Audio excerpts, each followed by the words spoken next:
4 questions to upgrade your journaling. Hey, what's up guys? Clark is back again, fellow journal nerd and the creator of the ultimate guide to keeping a journal, the program, first ever one, where we show you how to change your life through journaling in just 4 hours. Today I got 4 questions for you, and if you've never asked yourself any of these questions, they're a really good place you can go if you want to upgrade your journaling. Sometimes with journaling we hit plateaus. We don't have the right prompts, or we don't have the right motivation, or we say, you know, we're gonna set aside 30 minutes, go to a coffee shop, get our coffee, get our pens, and then blanking, nothing comes to mind. If you've ever had that, I've had that. It's really frustrating when you have the time and nothing's coming out. So for this video, what I'm about to do is share with you 4 questions that are kind of one-hit kills if you want a killer journaling session, all right? And so what I want you to do now is either pause this video, grab your journal if you don't have it, or if it's right there, write these 4 questions down. Or you can do it on your computer in a sticky note or in your phone, but wherever you need these, make sure you're writing these 4 questions down, okay? It's really important so you can come back and look at it. And they're in the description below if you want to cheat and look ahead. But don't do that. Watch the video, okay? So, starting with the first one, I wrote them down here, and this one comes from our last video, which if you haven't seen, very important. Actually, let's save that one and do, what's the one thing I can start doing or stop doing that would have the greatest impact on my life?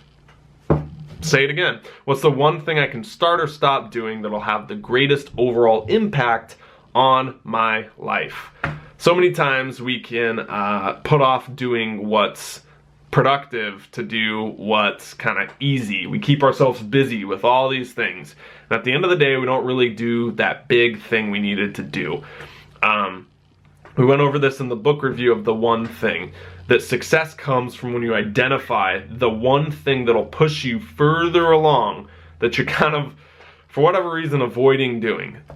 So for me, you know, these videos are the one thing that's going to advance this channel, that's going to reach and inspire the most people, just creating content. And sometimes I put it off. So if I were to answer that question, an example of the answer would be, wake up 2 times a week and film videos. They might not be good, and I can throw out 90% of them, but there might be 1 or 2 that I wouldn't have otherwise filmed because I did that. All right, so you get the point. Maybe for you, if you're trying to get in shape or trying to eat better, it could be go to the gym 3 times a week. That would have the greatest impact on my life. You see how that simplifies everything? It's not cut calories and count them, make sure I'm drinking 18 glasses of water, half my body weight in ounces, going to bed at 9 p.m., getting up at 6 a.m., meditating for 5 hours. It's none of that. It's the one thing. It's going to the gym 3 times a week. And then once you have that habit, come back, answer that question again. It's the one thing I can do that will have the greatest impact on my life. Okay, now you add in the meditation. Now you add in the counting calories if you're really trying to get crazy with it. Now you add in the more water. So, and you know, sometimes it is something you need to stop doing. Sometimes we do have habits that we need to cut out that we know would have the greatest impact on our life. Second question. This one's gonna challenge you a little bit. It is, what do I believe about blank? All right, about blank. That's it. What do I believe about money? What do I believe about relationships? What do I believe about myself? Fill in the blank with whatever you want, okay? And really just give yourself permission for the, for the next 20 minutes or so, 10 minutes or so, 5 minutes or so, doesn't matter, to write and think about what you actually believe about blank. So money, let's go with that example, okay? What do I honestly believe about money? Well, you might start with answers like, money controls the world, or the rich have money, or money is, I don't know, and then you get into things that you realize you believe, like money is evil, or you have to wrong people in order to have money, or you have to be unethical to make money, or that if you have a lot of money, you're hoarding it and you're greedy. All right, so that was an example of stuff I believe when I answered that question, all right? And then the second part of this question, once you honestly have what you believe about X, is to what is the opposite of that belief? What's the opposite of money is for the greedy?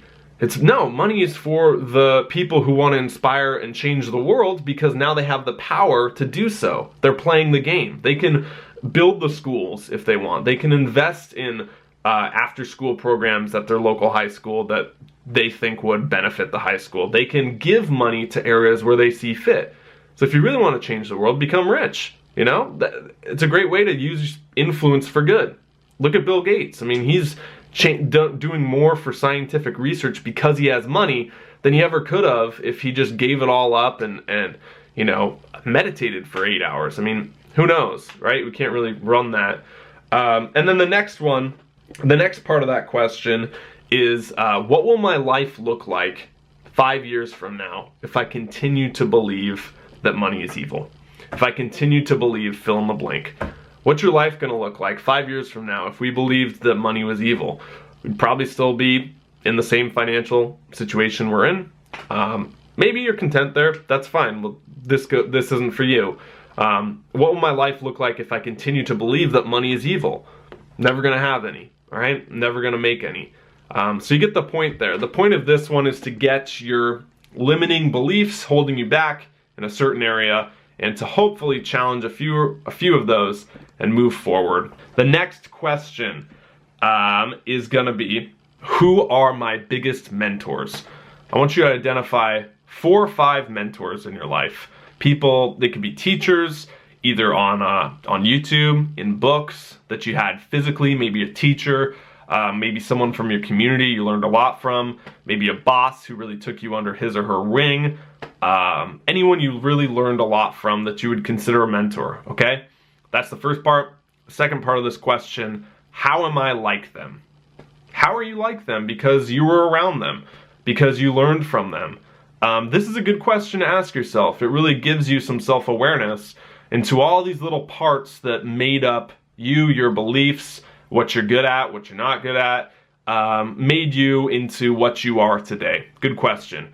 The last one, the 4th question, is going to be from our previous video on the absolute worst way to journal. It's a really good question. I think it's worth repeating.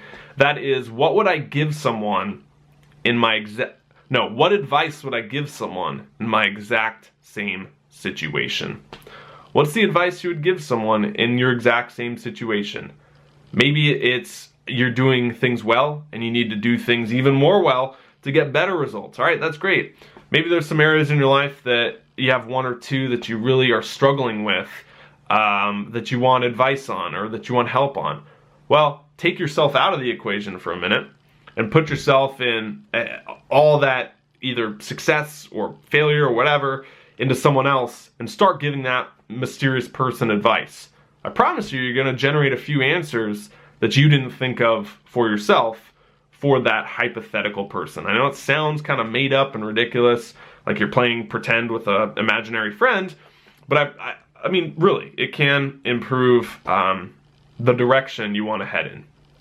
That's all I got, guys. Those are the 4 questions I think that can upgrade your journaling, and if you answer them, I know you'll get a lot out of them. Again, mybestjournal.com. It's the best place to go if you want the whole course on how to keep, start, and master a journal to transform your life and coach yourself. That's it. Thank you so much for watching these videos, guys. Hopefully you know how much it means that you continue to support what I do here on this channel. And the truth is, this is not about me. This is about helping a community, creating and building a community. And I love seeing your names in the comments, especially if you're someone who watches a lot of these videos. Seeing your names down there, I mean, I can identify them, give you shout outs. I know who you are. I read every single comment. I might not respond to them all, but I love seeing that. That means the world. And especially when you're talking to each other and giving each other advice, that's what we really want to create on this channel. We want to establish that sense of the most positive, realist place on YouTube, on the internet, right here on this channel. That's kind of the goal I foresee in the future. I'd love to do some in-person classes eventually, some meetups of where we just get together and brainstorm and talk about these big ideas. So it's a community having a discussion. That would be really fun. That's kind of my ultimate vision for this channel. So if you want to be a part of that, subscribe, like, and comment on these videos, and we'll make it happen in the near future. All right, whew, that is it. I love you guys. Until next time, stop settling, start living. See ya.